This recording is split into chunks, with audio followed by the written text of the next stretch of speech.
Shalom pemirsa dimanapun berada, Bapak Ibu yang kami kasihi, kita bertemu kembali dalam diskusi pelajaran sekolah Sabat, di mana pada minggu ini kita akan mempelajari pelajaran sekolah Sabat kita, pelajaran yang kelima, dengan judul yang diberikan adalah menyanyikan nyanyian Tuhan di negeri asing. Pemirsa yang kami kasihi, siaran ini kami sampaikan dari Studio Voice of Seven Conference Jawa Kawasan Timur, Jalan Tanjung Anom nomor 7 Surabaya. Bekerja sama antara Departemen Komunikasi dan Departemen Sekolah Sahabat KJKT. Dan kami sangat senang bila mana pemirsa semuanya membutuhkan pelayanan doa atau belajar akan firman Tuhan, dapat menghubungi nomor WA yang ada di layar Bapak Ibu semuanya, untuk kami bisa melayani sesuai dengan kebutuhan dalam kehidupan kita semuanya. Pemirsa yang kami kasihi, pada diskusi kita saat ini ada dua hamba Tuhan yang akan menjadi panelis kita. Adalah yang pertama yang ada di sebelah kiri saya, beliau adalah hamba Tuhan Pendeta Franklin Satori. Selamat Shalom Pendeta. Shalom. Dan beliau adalah Gembala Jemaat di Dharma Husada Indah, Surabaya. Kemudian yang kedua adalah Pendeta Heri Prasetyo yang ada di sebelah kanan saya. Salam Pendeta. Shalom. Beliau adalah Gembala Jemaat dari Tidar 1 Surabaya. Dan saya sendiri Pendeta Victor Sinuhaji. Pemirsa, Bapak Ibu semua yang kami kasihi, kita akan mempelajari pelajaran sekolah Sabat kita. Namun terlebih dahulu saya mengajak kita semuanya untuk berdoa. Pendeta Franklin akan pimpin kita dalam doa buka. Mari kita satu dalam doa. Maha besar Allah kami yang bertahta dalam kerajaan surga, kiranya Engkau memberkati kami semua, bahkan para pemirsa yang setia mengikuti acara ini. Biarlah kami boleh mengerti pelajaran sekolah Sabat kami, bahkan dimampukan untuk menghidupkan dalam setiap kehidupan kami. Terima kasih Bapa, berkenanlah Engkau untuk memelihara dan menjaga kami. Dalam nama Yesus kami sudah berdoa dan mengucapkan syukur. Amin. Amin. Pemirsa yang kami kasihi, kalau kita melihat pelajaran kita ini, dalam judulnya menyanyikan nyanyian Tuhan di negeri asing, dan ayat intinya pun adalah apa yang ada sebagai judul ini, yaitu bagaimana menyanyikan nyanyian Tuhan di negeri asing. Namun kalau kita melihat pelajaran kita dikatakan bagaimana, kenapa begitu banyak masalah di atas dunia ini? Mengapa Tuhan membiarkan dosa? Mengapa Tuhan membiarkan penderitaan? Mengapa Tuhan membiarkan banyak masalah di atas dunia ini? Mengapa orang fasik kok lebih makmur daripada orang yang setia? Ini mungkin menjadi pertanyaan bagi kita. Dan inilah yang akan disimpulkan oleh kedua hamba Tuhan yang akan menyimpulkan pelajaran kita sepanjang minggu ini. Bagian yang pertama kami memberikan kesempatan kepada hamba Tuhan Pendeta Franklin. Silakan Pendeta. Baik, terima kasih Pendeta Sinuhaji untuk kesempatan yang diberikan kepada saya. Sebelum saya membahas beberapa hal yang menjadi bagian saya kembali ingin mengingatkan kepada para pemirsa bahwa saat ini kita mempelajari kitab Mazmur. Kitab Mazmur adalah Tehillim. Tehillim itu adalah lagu. Beberapa anggota jemaat bertanya kepada saya, Pendeta, kenapa kok pembahasannya pelajaran 1, 2, 3 kok sepertinya banyak ya, banyak ide, banyak gagasan. Jangan lupa Tehillim ini ditulis oleh beberapa penyair, beberapa penulis lagu ibaratnya. Mereka memiliki ide-ide, memiliki hal-hal yang mereka ingin tuangkan di dalam lagu-lagu ziarah ataupun lagu-lagu penyembahan ini. Sehingga seperti beberapa sahabat yang lalu, kita mempelajari satu lagu yang berisi mengenai mengapa saya menyembah kepada Tuhan. Karena Tuhan adalah pencipta, Tuhan adalah hakim, dan lain sebagainya. Hari ini kita membahas satu nyanyian, satu pujian yang dirangkumkan dengan judul menyanyikan nyanyian Tuhan di negeri asing. Apa maksudnya asing ini? Walaupun sebenarnya para penyanyi-penyanyi ataupun penyair dari kitab Mazmur tinggal di dunia yang sama dengan kita. Mungkin berbeda situasi dan konteks, tapi dunia yang mereka tinggali adalah dunia yang saat ini juga yang saya dan saudara sedang tinggali. Ya mungkin mereka ada di timur tengah sana, tapi kita ada di benua Asia sini ya. Tapi Apa maksud asing ini? Rupanya kalau kita pelajari pelajaran sekolah sahabat kita, dunia ini menjadi asing karena dosa. Dunia ini menjadi strange, menjadi aneh, menjadi tempat yang lain tidak bukan karena adalah dosa yang masuk ke dalam dunia ini. Sehingga apa yang menyebabkan kepada para penyembah-penyembah, kepada para penyair menuliskan lagu-lagu yang akan kita pelajari, yang saya lihat ini dituliskan dalam Mazmur 79, Mazmur 88, Mazmur 69, Mazmur 77, Mazmur 73 dan beberapa pasal-pasal yang lain ya. Kita tahu bahwa Mazmur itu ada 150 pasal.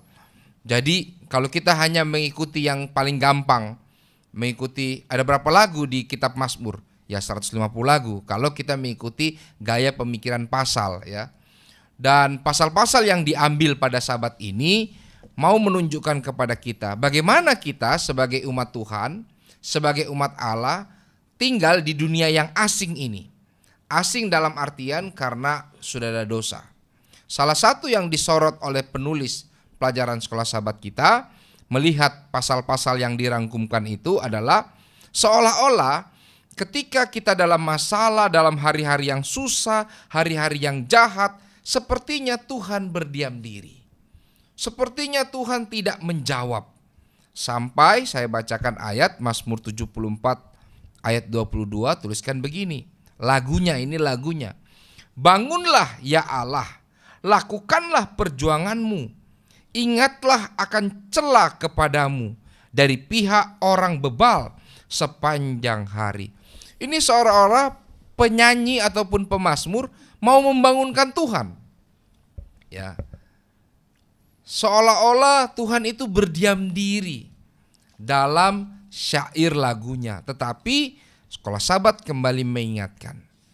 Sekolah sahabat memberikan rangkuman yang sangat baik kepada kita bahwa bukan Allah berdiam diri, tetapi Allah sabar untuk menunggu kita datang kepadanya. Toh pun, kalau kita pelajari pelajaran kitab Mazmur, toh pun ketika orang dalam masalah, ketika orang dalam keadaan stres, keadaan tidak bisa apa-apa, pemazmur mengajak para penyembah Tuhan datang kepada Tuhan. Walaupun seolah-olah Tuhan sepertinya tidak melakukan apa-apa.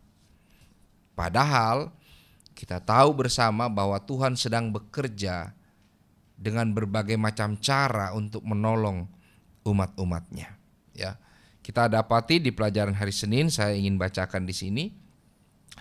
Di pintu kematian dituliskan demikian. Banyak mazmur menganggap Tuhan telah mengizinkan masalah itu karena ketidaktaatan Israel. Pemazmur mengakui bahwa dosa dapat membawa penyakit. Karena itu ia mengacu pada pengampunan yang datang sebelum penyembuhan. Saya lanjutkan. Mengakui bahwa penderitaan bukan karena dosa dalam diri umat Allah adalah fakta kehidupan. Tidak peduli seberapa sulit untuk dipahami. Bahkan dalam kitab Mazmur dituliskan ketika ada orang yang sakit, ketika ada orang yang merasakan menderita secara jasmani, disebutkan bahwa itu adalah fakta yang terjadi karena keadaan dunia yang sudah jatuh dalam dosa. Saya ada pengalaman menarik Pendeta Sinuhaji ketika COVID terjadi. Ada beberapa anggota menanyakan kepada saya begini, Pendeta, kok heran ya, dia itu kan setia, dia itu kan rajin ke gereja, kok kena COVID mati Pendeta? Saya sebutkan begini ke anggota saya, Pak, jangankan COVID, kita kena rematik saja, kena asam urat saja, itu kena dosa memang. Jadi bukan berarti COVID itu adalah tulah sehingga orang yang kena COVID lalu dia mati itu kena tulah dari Tuhan. Bukan. COVID adalah karena dosa. Sama seperti asam urat, sama seperti rematik, batuk, pilek, itu semua adalah karena dosa. Itu efek daripada dosa. Ya, jadi jangan sampai di luar sana ada orang menganggap bahwa orang yang mati karena COVID adalah karena tulah dari Tuhan. Tidak. Itu karena dosa benar. Tapi sama juga dengan penyakit-penyakit yang lain. Itu adalah karena dosa. Tapi itu bukan tulah, bukan hukuman dari Tuhan, bukan. Ya, jadi jangan seolah-olah orang yang kena COVID, wah nggak masuk surga dia itu, apalagi sampai mati. Enggak, itu salah kalau kita ada pemikiran yang seperti itu. Tetapi dalam keadaan sakit pun kita, pemazmur mengajak kita untuk tetap datang setia kepada Tuhan. Ya, saya mau mengakhiri sejenak bagian saya dengan membacakan Mazmur 41 ayat 4. Dituliskan begini. Kalau aku, kataku, Tuhan, kasihanilah aku, sembuhkanlah aku, sebab terhadap Engkaulah aku berdosa. Apa artinya di sini?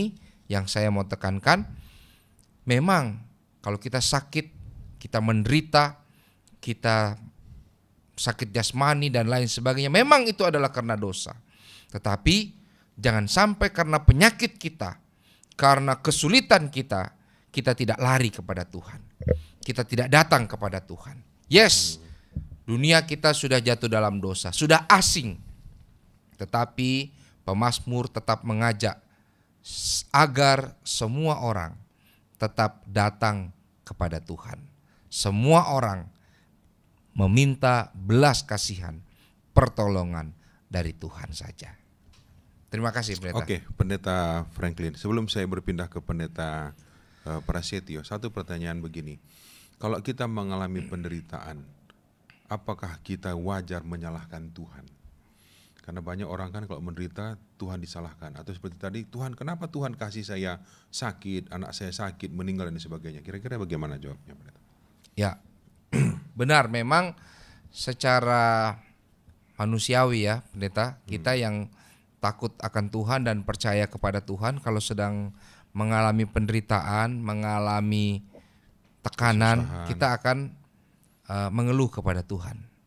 Ya, di Alkitab ada cerita mengenai Naomi ya, Naomi yang punya 2 anak laki-laki ya, Mahlon dan Kilion, yang menikah dengan Ruth dan Orpah ya.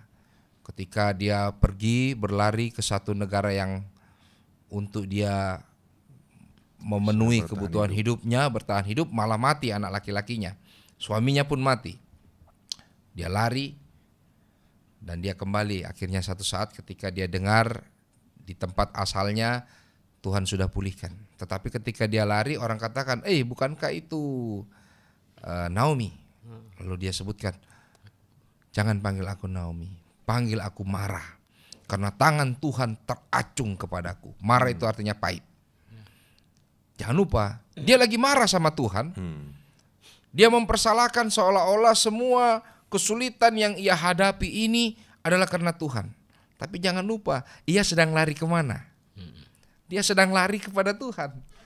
Dan Naomi tidak mengetahui, di pasal 1 itu dituliskan, Tuhan sedang mengerjakan hal yang baik kepada Naomi dan seterusnya.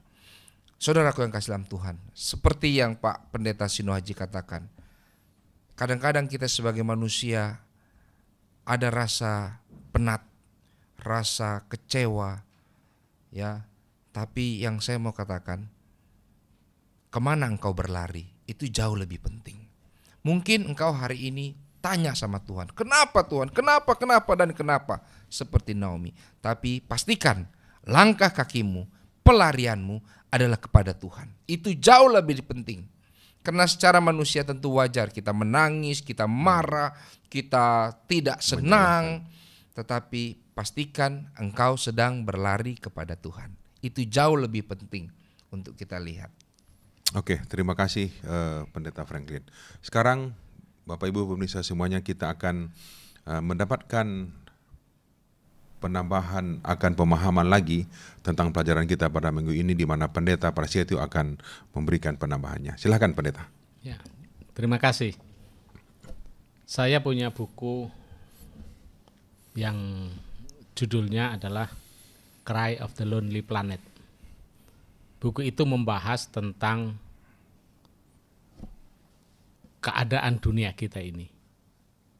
Mulai dari Adam dan Hawa ketika diciptakan, sampai kepada masa di mana nanti dunia ini dipulihkan. Judulnya The Cry of the Lonely Planet. Lonely Planet ini berarti apa? Ya planet bumi kita ini. Satu-satunya planet yang jatuh ke dalam dosa. Ya, yang di sana terdapat penderitaan, kesusahan, ya, yang dialami oleh manusia, dialami saudara dan saya. Ya, ini yang terjadi. Nah, kemudian masuk kepada pelajaran kita di sana bahwa tadi sudah disinggung oleh Pendeta Satori bagaimana kita ini tinggal di satu tempat, ya, di negeri asing.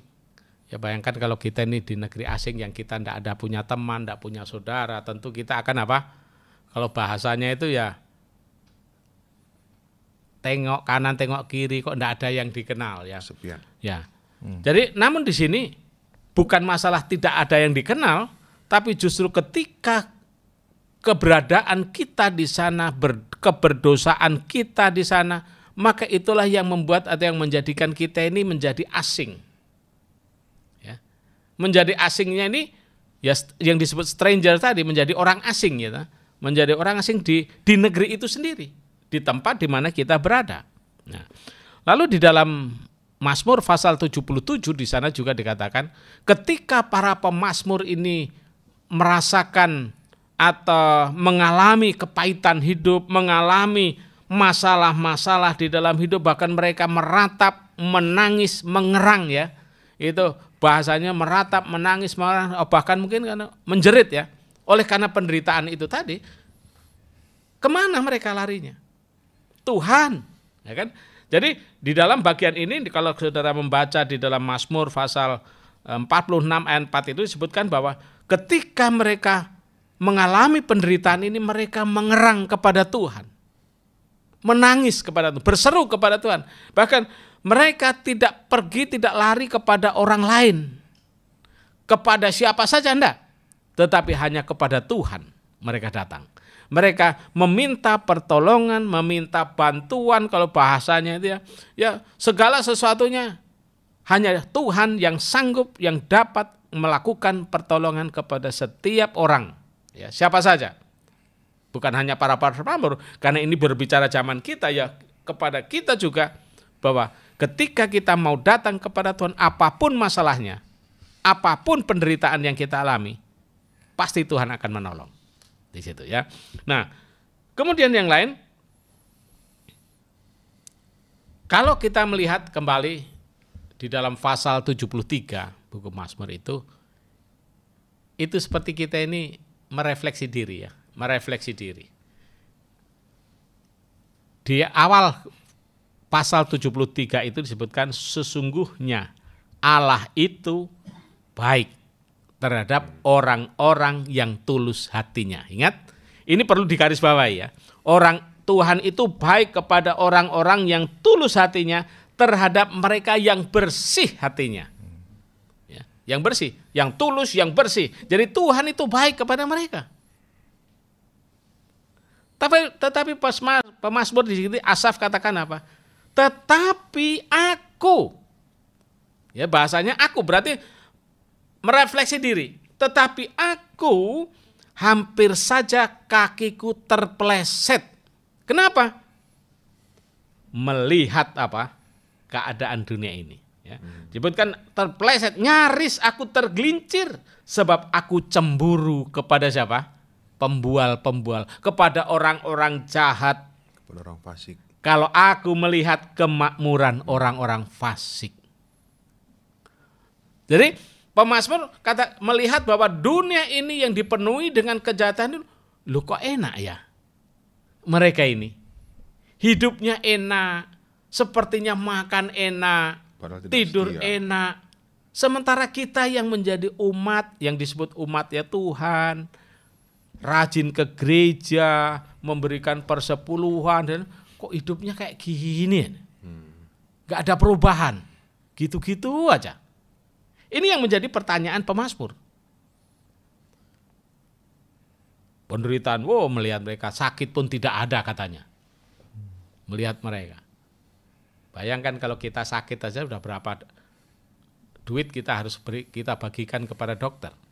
Berapa duit yang harus kita berikan kepada rumah sakit. Ya. Bayangkan. Jadi Bahkan di ayat ini kalau saudara, ayat 7, karena kegemukan mata mereka cembung.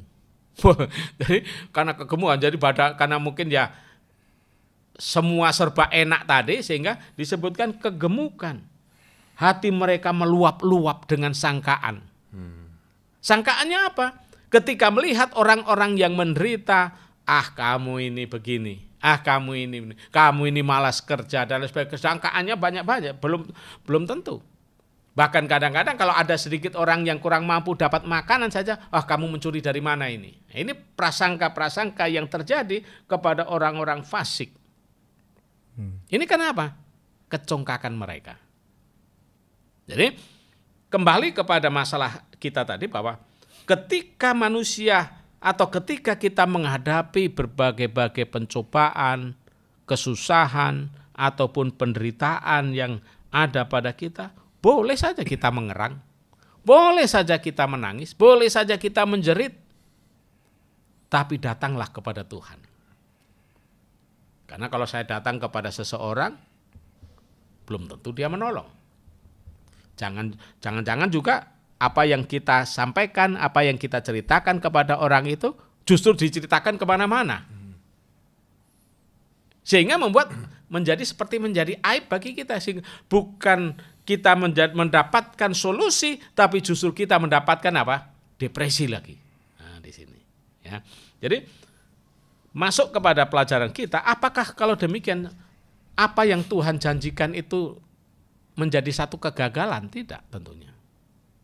Ingat, Rasul Paulus katakan bahwa Yesus itu tetap sama. Baik kemarin, hari ini, atau apa? Selamanya. Jadi maksudnya adalah bahwa janji Tuhan itu pasti. Ketika dia katakan dia menolong, dia akan menolong, dia akan memberikan solusi, dan dia akan memberikan segala-galanya kebahagiaan dan sukacita. Ketika kita mau datang kepadanya. Ya. Jadi sebagaimana juga pemazmur tentu kita juga bertanya-tanya bagaimana dan bagaimana, mengapa ya. Ini manusiawi. Kalau tadi ada disinggung tadi, apakah kita harus menyalahkan Tuhan kalau dengan berbagai peristiwa yang terjadi dalam kehidupan kita? Ya, silahkan saja menyalahkan Tuhan. Tetapi ingat bahwa Tuhan tidak pernah melakukan itu. Ingat di pasal, bukan Tuhan yang membuat ya. Pasal 73 ayat 1 tadi, sesungguhnya Allah itu apa? Baik. Kepada siapa? Kepada orang yang tulus hatinya. Ingat. Namun demikian, Tuhan itu juga menguji kita. Tuhan tidak membiarkan kita di dalam apa? Berenang-renang di dalam kekayaan atau harta, tidak. Tetapi Tuhan juga pada suatu waktu dia akan menguji kita.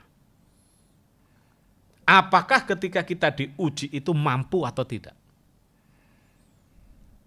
Contohnya, Ayub. Apa kurang enaknya Ayub? Dia orang kaya. Dia orang saleh. Ya, orang saleh kan berarti dia termasuk dalam golongan tulus hatinya dan yang bersih hatinya. Tetapi mengapa hartanya habis? Apakah salah daripada Ayub? Kan tentu tidak. Apakah salah anak-anaknya? Tentu tidak. Ayub sudah katakan ketika anak-anaknya baru berpesta, Ayub langsung mengadakan apa? Rekonsiliasi dengan Tuhan. Dia mempersembahkan persembahan korban kepada Tuhan oleh karena apa? Untuk meminta maaf, pengampunan atas apa yang dilakukan oleh anak-anaknya. Bahkan ketika dia harus menderita,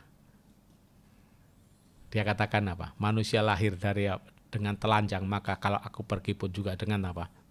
Jadi tidak ada yang bisa dibawa lagi. Jadi satu-satunya jalan yang boleh menolong kita hanya kepada Tuhan. Tak bisa kepada siapapun. Bahkan mungkin orang yang paling dekat sekalipun, suami istri, mungkin kita tidak bisa terbuka juga. Tetapi ketika kepada Tuhan, makanya Yesus katakan kalau kamu berdoa, masuklah ke dalam bilikmu, tutup pintunya. Supaya orang lain tidak dengar. Orang lain itu siapa? Ya siapa saja yang ada di dalam rumah itu. Biar Tuhan sendiri yang dengar ya. Tuhan yang dengar, maka ketika Tuhan dengar, tapi ingat, jangan berpikir bahwa jawaban Tuhan itu instan. Belum tentu. Tidak selamanya. Bisa menunggu waktu. Ya waktunya bisa seminggu, bisa 1 bulan, atau bahkan mungkin 1 tahun, 2 tahun baru terjawab. Ini juga untuk menguji iman kita. Apakah kita benar-benar menjadi anak Tuhan yang tetap berserah, yang tetap tulus, yang tetap bersih hatinya. Yang luar biasa. Di dalam Mazmur pasal 73 ini. Kemudian pemazmur diajak ke mana? Bait suci. Ketika dia berada di sana, dia melihat jawaban Tuhan. Bahwa Tuhan menempatkan orang-orang fasik ini. Kalau bahasa kata saya mau katakan, mereka berada di ujung tanduk. Ketika aku melihat akhir mereka, itu mereka berada di ujung tanduk. Di ujung tanduk berarti apa? Ya jatuh. Selesai mereka. Oleh saya itu dia katakan, seperti mimpi pada waktu aku terbangun ya Tuhan. Pada waktu engkau bangkit, rupa mereka kau pandang hina. Nah, di sini. Jadi akhirnya apa? Pemazmur melihat, oh ternyata bahwa orang-orang fasik itu sendiri, sekalipun mereka pada awalnya sepertinya enak dan lain sebagainya, tetapi ternyata mereka ditempatkan di tempat yang apa? Yang tidak enak. Jadi berbahagialah bagi kita sebagai anak-anak Tuhan yang hidup di akhir zaman ini. Sebagaimana pemazmur tadi berikan pengalamannya kepada kita, memberikan satu pelajaran bagi kita. Setidak enaknya hidup di dunia ini, tetap enak kalau kita tetap bersama dengan Tuhan. Amin. Itu Pak. Oke, terima kasih Pak Heri atas tambahan dan penjelasan yang telah diberikan untuk pelajaran kita pada sepanjang minggu ini menyanyikan nyanyian Tuhan di negeri asing. Mungkin sebelum kita tutup, Pendeta Franklin ada satu kalimat yang mau disampaikan untuk pemirsa semuanya. Silakan kalau masih ada. Terima kasih Pendeta Sino Haji. Saya mungkin mengutip ayat terakhir yang saya bawa pada saat ini. Mazmur 27 ayat 9 menuliskan demikian. Janganlah menyembunyikan wajahmu kepadaku, janganlah menolak hamba-Mu ini dengan murka. Engkaulah pertolonganku, janganlah membuang aku, dan janganlah meninggalkan aku, ya Allah penyelamatku. Saudara-saudara yang kasih dalam Tuhan, apapun keadaan kita hari ini, suka ataupun duka, di negeri yang asing ini yang sudah terkontaminasi dengan dosa, dalam keadaan sakit pun kita, jangan kita meninggalkan Tuhan. Jangan kita mempersalahkan Tuhan. Kita harus datang kepada Tuhan. Mungkin secara naluri alamiah kita marah kepada Tuhan. Kita tidak senang dengan apa yang terjadi hari ini. Tapi tetaplah datang kepada Tuhan. Kenapa? Karena way out hanya ada pada Yesus. Jalan keselamatan, jalan untuk kembali keluar dari negeri yang asing ini hanya ada pada Yesus. Dan kita harus tetap jalan bersama dengan Yesus apapun keadaan saya dan saudara hari ini. Terima kasih. Terima kasih Pendeta Franklin dan Pendeta Prasetyo. Terima kasih atas penjelasan yang sangat bagus untuk pelajaran kita sepanjang minggu ini. Pemirsa yang kami kasihi, pemazmur mengatakan, bila mana kita masih banyak pertanyaan dalam hidup kita di atas dunia ini, kenapa ada masalah, penderitaan, sakit, penyakit, dan sebagainya, datanglah kepada Pencipta, datanglah kepada Tuhan, maka Dia akan menjawab semua pertanyaan kita, dan Dia akan memberikan jawaban pada waktunya, maksudnya pada waktu Tuhan. Mungkin saja kita tidak menemukan jawaban itu selama kita ada di dunia ini, tapi Bapak Ibu semuanya, di surga nanti semuanya akan diberikan jawabannya karena kita bersama-sama dengan Tuhan. Terima kasih atas perhatian Bapak Ibu semuanya, dan kita akan bertemu lagi pada diskusi pelajaran kita minggu yang akan datang. Tuhan memberkati kita, dan kita akan tutup dalam doa. Pendeta Heri Prasetyo akan berdoa. Kami naikkan pujian bagi-Mu Tuhan, karena Engkau begitu baik kepada kami. Engkau memberikan nafas hidup, Engkau memberikan keselamatan, Engkau memberikan kesehatan kepada kami. Sehingga di saat yang indah ini kami boleh dapat mempelajari firman-Mu. Ketika manusia bertanya-tanya, mengapa ada penderitaan? Mengapa kami menderita? Mengapa kami susah? Dan lain sebagainya. Namun setelah kami mempelajarinya, melalui firman Tuhan, kami tahu bahwa di dalam Tuhan ada jawaban. Di dalam Tuhan ada solusi yang boleh kami dapatkan, yang boleh kami terima ketika kami mau datang kepada Tuhan di dalam doa. Bapa, kami bersyukur dan berterima kasih karena kami memiliki Bapa yang baik, yang selalu menolong kami, yang selalu menopang kehidupan kami. Dan ketika kami jatuh, Engkau mengangkat kami untuk kami boleh tetap dapat sanggup berdiri, teguh berdiri dalam kebenaran sampai Yesus datang nanti. Kami menaikkan syukur kami mau serahkan hidup kami dengan mohon pengampunan atas setiap salah dan dosa kami. Di dalam nama Tuhan Yesus kami berdoa dan mengucap syukur terima kasih. Amin. Amin. Terima kasih Pendeta, Tuhan berkati. Terima kasih. Terima kasih.